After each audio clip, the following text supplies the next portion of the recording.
अस्सलाम वालेकुम फ्रेंड्स। काफ़ी सारे जो हैं वो दोस्त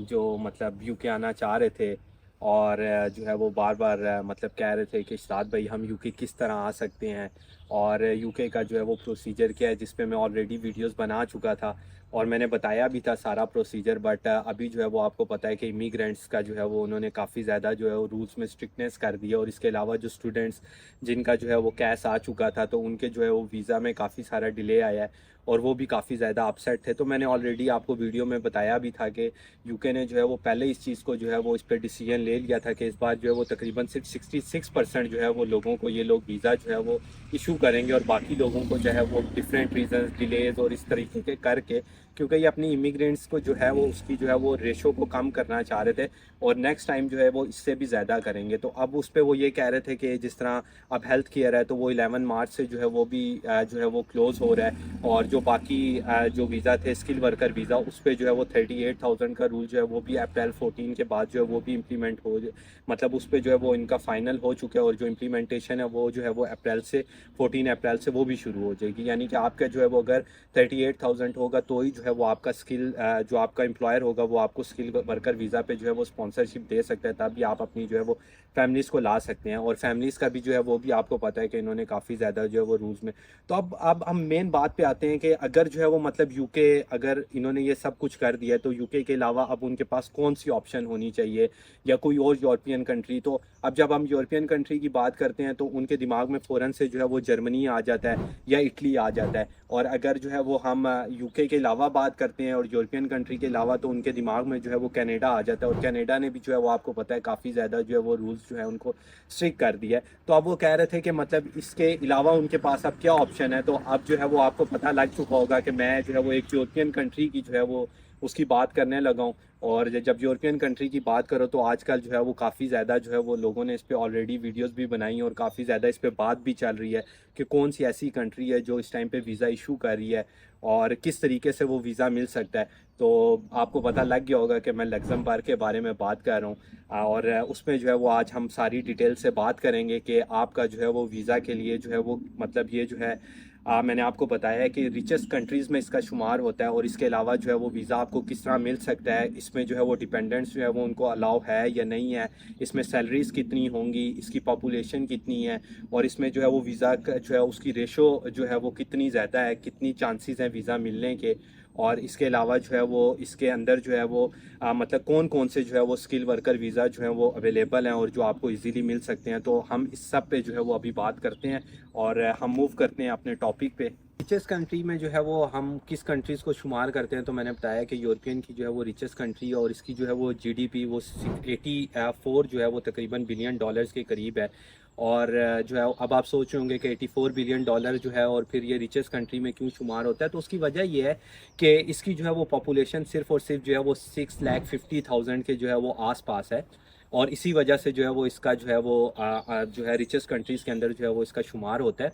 और इसमें जो है वो पॉपुलेशन मैंने आपको बता दिया कि 6,50,000 है, जिसके अंदर जो है वो 3,50,000 के करीब यानी कि आधी पॉपुलेशन जो है वो इसकी वो दूसरी कंट्री से जो है वो इमिग्रेंट्स आए हुए हैं और इसकी अपनी जो है वो 3,50,000 है। इसी वजह से जो है वो इसमें लेबर की जो है वो काफ़ी ज़्यादा शॉर्टेज है। और इसका जो है वो मैंने बताया है कि जो टैक्स है, टैक्स रेशो में जो है वो काफ़ी ज़्यादा कंपनीज़ को जो है वो ये रिलैक्सेशन दे रही हैं, जिसकी वजह से जो है वो काफ़ी कंपनीज़ जो है वो उधर ऑलरेडी जो है वो पहले से ही बड़ी बड़ी कंपनीज़ जो है वो काम कर रही थी। और इसके अलावा जिस तरह यूके ने जो है वो अपने टैक्सेशन और इन चीज़ों में जो है वो काफ़ी स्ट्रिक्टनेस लाई है, जिसकी वजह से डिफरेंट कंट्रीज़ जो बड़ी हैं वो भी जो है वो लग्जमबर्ग की तरफ जो है वो मूव कर रही हैं और इनको तकरीबन इस टाइम पर जो है वो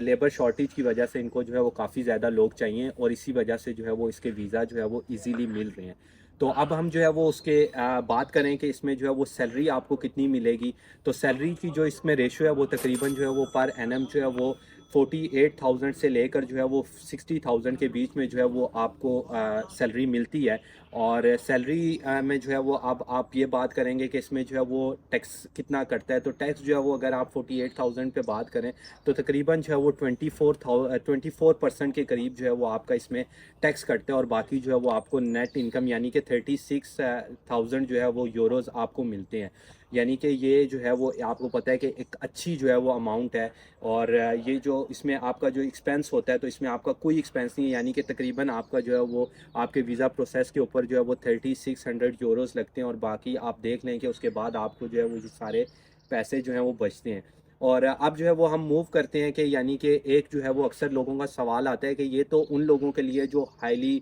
प्रोफेशनल जिनको जो है वो जॉब्स मिलेंगी, तो एक नॉर्मल बंदा जो है वो कितने इसमें कमा सकता है। तो नॉर्मल बंदा भी जो है वो इसमें तकरीबन जो है वो 4000 यूरो के करीब उसको जो है वो इसमें सैलरी जो है वो हर महीने मिलती है। तो उसमें आप कह सकते हैं कि 36,000 से लेकर 40,000 44,000 यूरो के बीच में जो है वो आपको हर महीने हर पर एनम जो है वो आपको सैलरी मिलेगी। तो इसमें अब अक्सर लोगों का ये सवाल है कि यार ये जो हमें सैलरी मिल रही है तो इसमें जो है वो इनका लिविंग एक्सपेंस कितना आ जाता है, उस पर भी हम बात करते हैं। और अब हम जो है वो मूव करते हैं कि इनको जो है वो लेबर शॉर्टेज में कौन कौन सी जो है वो मतलब इनको बंदे चाहिए। तो उसमें जो है वो मैंने आपको पहले जिस तरह जिक्र कर दिया है कि मैंने आपको बताया कि एक तो जो है वो इन लोगों को जो है वो आईटी में जो है वो काफ़ी ज़्यादा जो है वो इनको रिक्वायरमेंट है। और आईटी में जो है वो आप अगर एज अ सॉफ्टवेयर डेवलपर हैं, आप डिज़ाइनर हैं, आप जो है वो फ्रंट एंड डेवलपर हैं, आप जो है वो यूआई डिज़ाइनर्स मतलब जो फ्रंट एंड डिज़ाइनर्स होते हैं, और इनकी जो है वो काफ़ी ज़्यादा जो है वो इधर डिमांड है। आईटी टेक्नीशियंस की काफ़ी ज़्यादा इसमें जो है वो डिमांड है।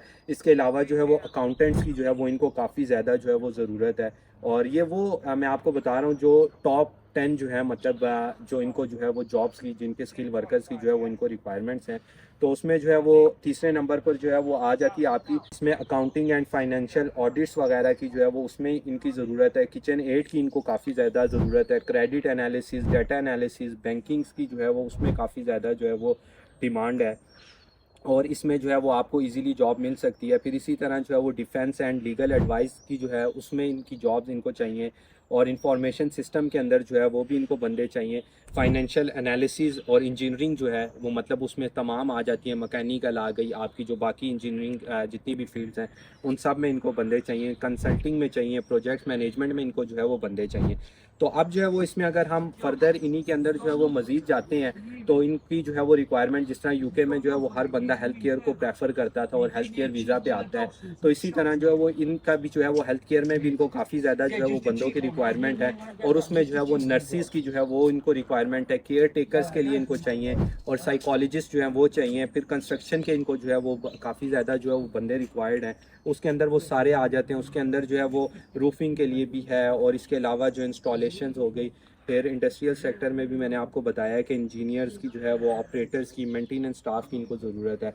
फिर फाइनेंशियल में जो है वो इनको ट्रेडिंग रूम्स की, trading room negotiation, collective investment schemes जो हैं, क्रेडिट एनालिसिस है, और इसके अलावा बैंक अकाउंट मैनेजमेंट है। और इन सब की जो है वो इनको रिक्वायरमेंट्स हैं। और इसमें जो है वो इनको आप जो अगर जॉब के लिए अप्लाई करते हैं तो आप लोगों का यहाँ पर ये क्वेश्चन आता है कि जो है वो वीज़ा कितने टाइम में मिल जाता है, वीज़ा का प्रोसेस क्या है, और जो है वो किस तरीके से ये लोग जो है वो अप्लाई कर सकते हैं। तो अप्लाई करने के लिए जो मैंने आपको बताया कि ये बेसिकली जो ऑलरेडी मेरे जो है वो कुछ फ्रेंड्स, यानी कि मेरे 3 ही फ्रेंड्स जो हैं वो ऑलरेडी लग्जमबर्ग अभी गए हैं, और उनको जो है वो जॉब मिली थी लिंक्डइन के थ्रू। और उन्होंने जो है वो उसी के थ्रू जो है वो ये सारा जो है वो प्रोसीजर किया। और प्रोसीजर जो है वो इसमें आप ये करते हैं कि जब आप जो है वो अपना कवर लेटर, और उसके अलावा आप सीवी जो है जो भी आपकी अगर और आपका अगर एक्सपीरियंस है तो आप अपने एक्सपीरियंस लेटर जो है वो इनको सबसे पहले तैयार करते हैं। और ये तैयार करने के बाद जो है वो आप लिंक्डइन पे जो है वो कंपनीज़ को जो है वो सर्च करेंगे, और जो मैंने आपको बताए हैं कि जिनकी जो है वो इनको रिक्वायरमेंट्स हैं।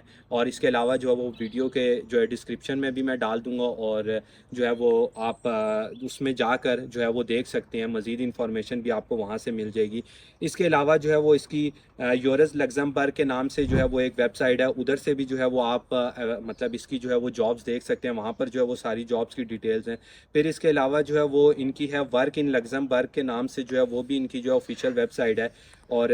इन पे भी आप जाकर जो है वो अप्लाई कर सकते हैं। फिर जो है वो enjobs.lu के नाम से जो है वो एक वेबसाइट है। आप जब इनको ओपन करेंगे तो इसमें जो है वो जिस तरह आप अपनी फ़ील्ड का बताएंगे कि आप कंप्यूटर की फ़ील्ड में इंटरेस्टेड हैं, तो आप उस पर जब क्लिक करेंगे तो वो आगे फर्दर पूछेगा कि आप डेवलपमेंट में जाना चाहते हैं या आप इंजीनियरिंग की जो है वो मतलब आप जो है वो कंप्यूटर इंजीनियरिंग या जिसमें भी आप जाना चाहते हैं, तो उसके साथ जो है वो उसकी सारी जॉब्स जो हैं वो शो हो रही होंगी। और ये सारे जो है वो वेबसाइट के लिंक्स मैं जो है वो इसमें डाल दूँगा। और अब जो है वो हम बात करते हैं कि कवर लेटर जो है वो आपने किस तरह बनाना है, और सीवी जो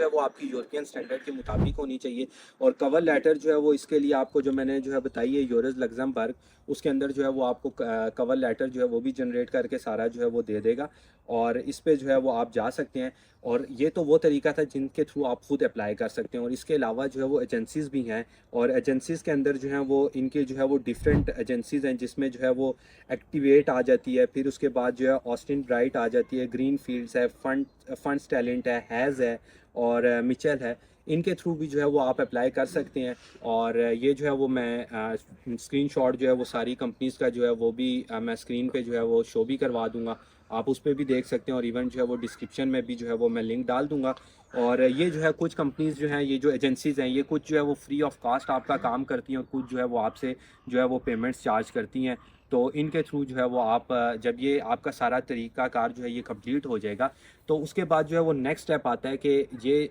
जब आपको कंपनी हायर कर लेती है, तो उसके बाद आपको जो है वो वर्क परमिट किस तरीके से इशू होता है। तो वर्क परमिट पे जब आपकी जो है वो सिलेक्शन हो जाती है, तो आपको जो है वो आपकी जो कंपनी होती है, वो कंपनी जो है वो लग्जमबर्ग की जो मिनिस्ट्री है उसको रिक्वेस्ट करती है कि हमें जो है वो ये बंदा रिक्वायर्ड है। तो जब आप बंदे की जो है वो रिक्वायरमेंट जिस टाइम वो देते हैं, तो वो चेक करते हैं सबसे पहले कि जो है वो उनकी अपनी जो है वो जो उनके अपने सिटीज़न है, उसके अंदर जो है वो मतलब इस तरह की जो है वो बंदे की जो है वो रिक्वायरमेंट अगर जो है मतलब वो करता है, तो वो पहले अपने सिटीजन्स में देखते हैं, अगर वहाँ पर उनको बंदा नहीं मिलता तो फिर उसके बाद जो है वो बाकी यूरोपियन कंट्रीज़ में देखते हैं, और अगर उसमें भी जो है वो उनको बंदा नहीं मिलता तो फिर जो है वो थर्ड सिटीज़न को जो है वो हायर किया जाता है। और उसमें जब वो आपको हायर करते हैं, तो आपको जब वर्क परमिट जो है वो मिल जाता है, तो आपके जो है वो आपका एम्प्लॉयर फिर जो है वो आपसे कहता है कि आप जो है वो उसको अटॉर्नी भेजें उसके बिहाफ पे, तो आप उसको जो है वो पावर ऑफ अटॉर्नी देते हैं। और इसके अलावा जो है वो आप उसको जो है वो पासपोर्ट और बाकी जो है वो आपको पुलिस करेक्टर सर्टिफिकेट, ये वही तमाम डॉक्यूमेंट्स हैं जो आपको जो है वो बाकी यूके या बाकी यूरोपियन कंट्रीज़ के लिए चाहिए होता है। और ये जो है वो आप 4 से 5 चीज़ें जो है वो अपने एम्प्लॉयर को देते हैं, जिसमें मैंने आपको बता दिया, पुलिस करेक्टर सर्टिफिकेट है, आपका एजुकेशनल बैकग्राउंड है, आपकी सीवी कवर लेटर आपने उसको ऑलरेडी दिया होगा, और आपके जो है वो एक्सपीरियंस लेटर भी, और बाकी जो है वो आप पासपोर्ट की जो है वो कॉपी देते हैं। तो वो जो है वो आपके बिहाफ पे जो है वो फिर वर्क परमिट जो है वो इशू करवाता है। और फिर आप जो है वो एम्बेसी के अंदर जब अप्लाई करते हैं, तो अब जो लोगों का सवाल आता है कि कितने टाइम में जो है वो इनको वीज़ा मिल जाता है, तो ये 14 डेज़ के अंदर अंदर जो है वो आपको वीज़ा मिल जाएगा। और ज़्यादा से ज़्यादा जो है वो इसके अंदर जो है वो जब आपको ये मिल जाए, तो 14 डेज़ से जो है वो पहले पहले आपको वीज़ा मिल जाता है। और ये बाकी जो प्रोसेस है, ये तकरीबन आप कह सकते हैं कि आपको कब पता लगेगा कि आप जो है वो सिलेक्शन हुई है या नहीं हुई, या आपको रिजेक्ट कर दिया है। तो 3 मंथ के अंदर अगर आपको रिस्पॉन्स आ जाएगा, यानी कि आपके एम्प्लॉयर या आपको जो है वो वर्क परमिट जो भी मतलब आपका जब एम्प्लॉयर अप्लाई करेगा मिनिस्ट्री में लग्जमबर्ग की, तो अगर जो है वो 3 मंथ के अंदर अगर आपको जो है वो लेटर मिल जाता है वर्क परमिट का, तो फिर इसका मतलब है कि आपका हो गया। और अगर 3 मंथ के अंदर आपको रिप्लाई नहीं आता, तो इसका मतलब है कि आप रिजेक्ट हो चुके हैं। और लिविंग एक्सपेंस पे अगर हम इसके बात करें, तो लिविंग एक्सपेंस जो है वो तकरीबन 1000 यूरो के अंदर जो है वो आपको अच्छा जो है वो घर मिल जाता है, और बाकी आपका खाना पीना मिलाकर तकरीबन 500 है। तो आपका ये है कि आप एक अच्छा लाइफ स्टैंडर्ड जीते हैं। पैसे जो है वो आप इतने ज़्यादा नहीं बचा सकते, यानी कि अगर आप इंडियन रुपीज़ में कहें, तो आप जो है वो 1 लाख के करीब जो है वो तकरीबन अपने जो है वो जितने भी आपके अखराजात हैं उनको कंप्लीट करने के बाद आप इतना सेव कर सकते हैं।